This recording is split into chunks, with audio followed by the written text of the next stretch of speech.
Hello everyone, আমি সুস্মিতা। আমার নতুন আরও একটা ব্লগে তোমাদের জানাই স্বাগত। তো এখন সকাল 11টা বাজে, পৌনে 11টা মতন।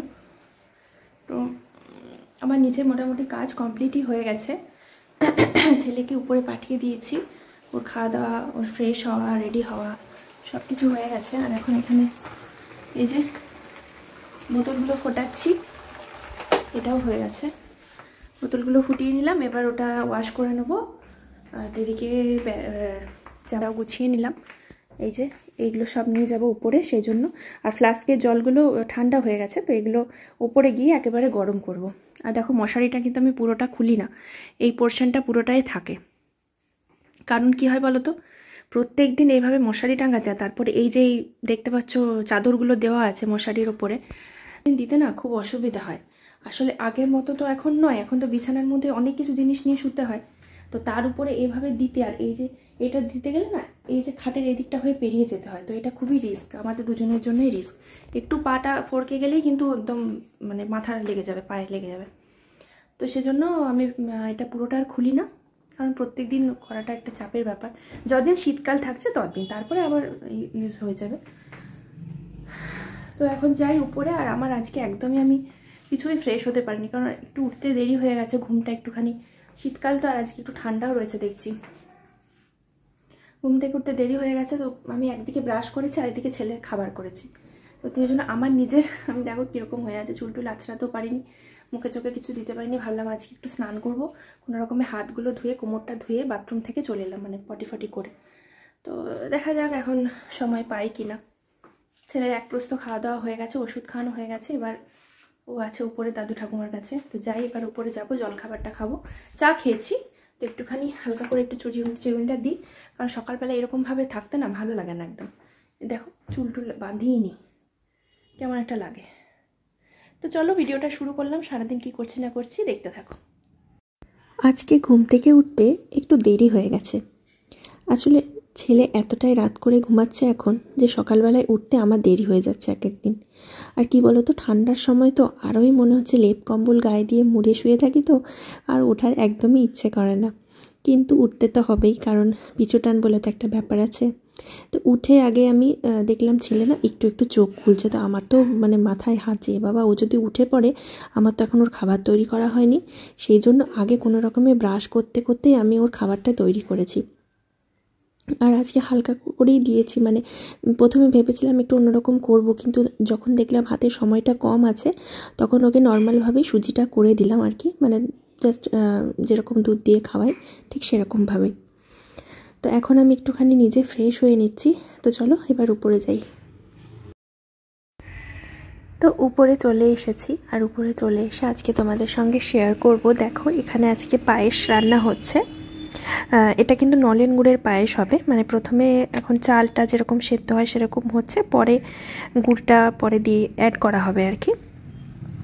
তো এই যে চাপিয়ে দিলাম, আমি চাপিয়ে দিলাম।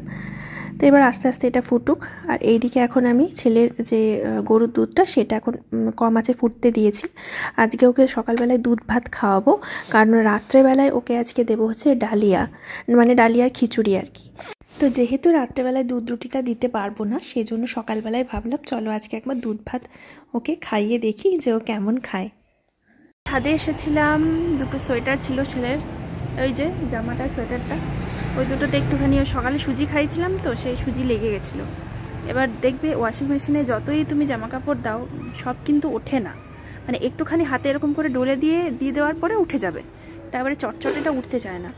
এবার যতক্ষণে ওর হয়েছে ততক্ষণে আমার ওয়াশিং মেশিনের মানে জামা কাপড় কাচা হয়ে গেছে, এই যে সব কিছু বাপি মিলিয়ে দিয়ে গেছে, সেজন্য আর দিতে পারলাম না। তো আমি এই যে স্নান করে এসেছি, স্নান করার সময় এগুলো কেচে দিলাম। আর স্নান করে একটুখানি আজকে ঠাকুরকে ধূপ টুপ দিলাম, প্রণাম করলাম, কারণ সময় তো একদম পাওয়াই যায় না, এই মানে এতটা ইয়ের জন্য হয় না। ছেলেটা যেহেতু আজকে ঘুমোচ্ছে, বেশ ভালোই ঘুমোচ্ছে, তাড়াতাড়ি উঠে গেছিলো, বেশ ভালোই ঘুমোচ্ছে, যে কারণে আমি একটু সময় পেয়েছি, তো একটু ভালো করে এই কাজগুলো করলাম। এবার ফ্ল্যাটে চলে গেলে তো আমার প্রত্যেক দিনই ঠাকুর পুজো এগুলো হবে, কারণ সকালবেলায় উঠেই আমি স্নান করে নেবো আগে 6টার সময় উঠে, তাই না। এখানে যেহেতু শাশুড়ি করে, সেজন্য অতটা আমি এখন করতে পারছি না, হচ্ছে না আর কি। আর ওখানে গেলে তো আমাকে করতেই হবে, মানে করবই আমি, তাই না। যাই হোক, আর আজকে না ওয়েদারটা মানে রোদটা সেরকম জোর নেই, মানে হালকা ঢিমে ঢিমে রোদ, ঠান্ডাটাও ফেলবে মনে হচ্ছে। তো দেখি এখন 1টা বাজতে, যে এখন ওঠেনি আজকে। যেদিন যেমন ও, যেদিন ঘুমোবে না ঘুমোবেই না, যেদিন ঘুমোবে সেদিন উঠতেই চাইবে না। চলো যাই দেখি কি করছে। তো এখন বাজে 1:30, ছেলে উঠে গেছে, তো ওকে এবার খাওয়াবো। আর দেখো ওর ভাত রেডি হয়ে গেছে, দুধ আবার গরম করতে চাপিয়েছি। এই যে দেখো ভাতটা কি সুন্দর নরম হয়ে গেছে, 2 থেকে 3টা সিটি দিয়েছিলাম, তাতেই নরম হয়ে গেছে ভাতটা। এই যে দুধটা আরেকটু গরম হোক, তো এখন দুধ ভাত ওকে মেখে খাইয়ে দেবো। ভাতটা একটু পরিমাণটা বেশিও আছে, এতটা লাগবে না,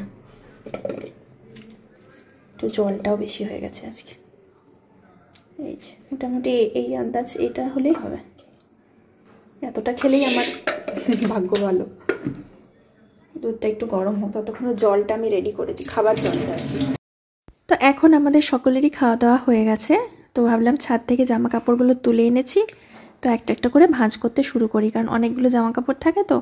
আর আমার তোজো কিন্তু এখনও ঘুমও করেনি, মানে ওই তো সকালবেলায় এতটা পরিমাণ ঘুমিয়েছে, মানে 2-3 ঘন্টা প্রায় ঘুমিয়েছে, তো ওই জন্য দুপুরবেলায় এখন ঘুমোতে দেরি করছে। তো দেখা যাক কখন ঘুমোয়।